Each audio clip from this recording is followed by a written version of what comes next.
মাত্র 3 পিস গোশ। কয়জন মিলে খাওয়া যাবে? একজনেরই তো হবে না। আর আমি যদি কই 4-5 জন মিলে খাওয়া যাবে, বিশ্বাস হচ্ছে না। না যে দাম বাবারে, গোশ আনলি 2-3 পিস উঠে রাখি এরম করে আরেকদিন চালাই দেওয়ার জন্য। আসসালামু আলাইকুম। তা ওই 3 পিস গোশের মধ্যে একটুখানি আদা, রসুন, নুন, হলদি আর অল্প একটুখানি জিরের গুঁড়ো আর অল্প করে ঝালের গুঁড়ো। কোনো মাপ টাপ নেই। 3 পিস গোশের আবার মাপ কিসের? মাখায় ঝাঁকায় দিয়ে দিলাম একটা প্রেসার কুকারের মধ্যে। আবার 1 কাপ পানিও ঢেলে দিছি। একেবারে ভরভরা সিদ্ধ করার জন্য বাসি দিয়ে আনি গে ইচ্ছা মতন। এবার নিয়ে নিছি 1/2 চা চামচেরও কম আস্ত ধনে আর 1/2 চা চামচেরও কম একটুখানি গোলমরিচ, অল্প একটুখানি জিরে, 4টে এলাচ, 2টো লবঙ্গ আর 1 টুকরো দারচিনি, একটা তেজপাতা আবার ছিঁড়ে দিয়ে দিলাম। একটুখানি জয়ত্রীও দিয়ে দিছি, না থাকলে না দিলেও হবে না। এরপর তেল ছাড়া কড়াইয়ের পর হালকা করে গরম করে টাইলে নিয়ে শিলপাটার উপর গুঁড়ো করে নিচ্ছি। দিয়ে দিলাম আবার ক্রাশ করা শুকনো ঝাল। কড়াইয়ের মধ্যে ঢেলে দিলাম ঘপ ঘপ করে সয়াবিন তেল। তারপরে আস্ত আস্ত কয় কোয়া রসুন, বেশ 1 মুঠখানি পেঁয়াজ কুচি। পেঁয়াজ কুচিটা যখন সুন্দর করে ভাজা ভাজা হয়ে আইছে, তখন পাশে আবার 4 কোনা করে আলু কেটে রেখে দিলাম।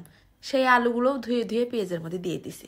এই ফাঁকে আবার দিয়ে দিলাম খানিকটা নুন আর আরো একটুখানি হলদির গুঁড়ো। এবার একেবারে ভাজা ভাজা করে নেব। আলুটা কিন্তু ভাজতে ভাজতে সিদ্ধ হয়ে যাবে না।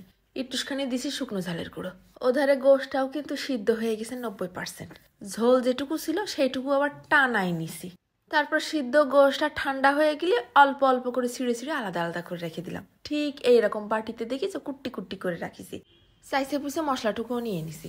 তারপরে আলু যখন ভাজা ভাজা হয়ে সিদ্ধ হওয়া ভাব, তখন দিয়ে দিলাম গোশটুকু। গোশটা দিয়েও আবার কিছুক্ষণ ভেজে নিতে হবে না।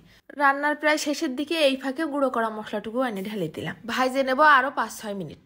তারপরে দিয়ে দেবো বেশ কিছুটা ধনেপাতা কুচি। যে একটা ঘিরান বেরোচ্ছে না, ভাজা ভাজা করে নিলেই হয়ে যাবে আমার গোশ ভাজি। দেখো দিনই অনায়াসে 4-5 জনের এক বেলা হয়ে যাবে। আর পাশাপাশি যদি থাকে পাতলা আম ডাল বা এমনি পাতলা ডাল। আরে বাপু, জীবন যখন যেরকম তখন তো সেই রকম করেই চালাতে হবে নাকি? একদিনে সব খেয়ে ফুটানি করলে হবে নাকি? আলুটা তো ভাজতে ভাজতেই গলে গেছে। ভাতের সাথে আলতো করে মাখাই নিয়ে গালে দিলাম। ঘড়ির কাঁটা মনে হচ্ছে থাইমে গেছে।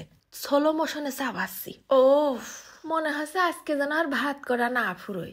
পাশাপাশি পাতলা ডাইলও রান দিলাম। তা মিথ্যে কথা কব না, নিতে ইচ্ছা করিনি। ভাজা আলু, ভাজা পেঁয়াজ রসুন, সাথে গরম মশলা। ভাত মাখাই নিলি সারা ভাতের মধ্যে গোশের আশ্বাস ছড়ানো। দাঁতের নিচে পড়তিছে, স্বাদ লাগতিছে কি। এইসব জিনিস কম সম করে খাওয়া যায় কদিনই? আত্মায় অভিশাপ দেবে নে। তাই আবার কটা ভাত নিয়ে নিলাম। তোমরা কিন্তু এরকম করে রান্না করা গোশ দিয়েও বানাই খেতে পারবা নে। শুধু 2-3 পিস গোশ তুলে রাখলেই হবে না। আমি কাঁচা গোশ দিয়েই বেশিরভাগ বানাই। কি যে একটা মজা করে কটা ভাত খাইলাম রে। ওফ, গালে একেবারে লাগিয়ে রইছে। চলে যাচ্ছে খাতে খাতে। ধন্যবাদ।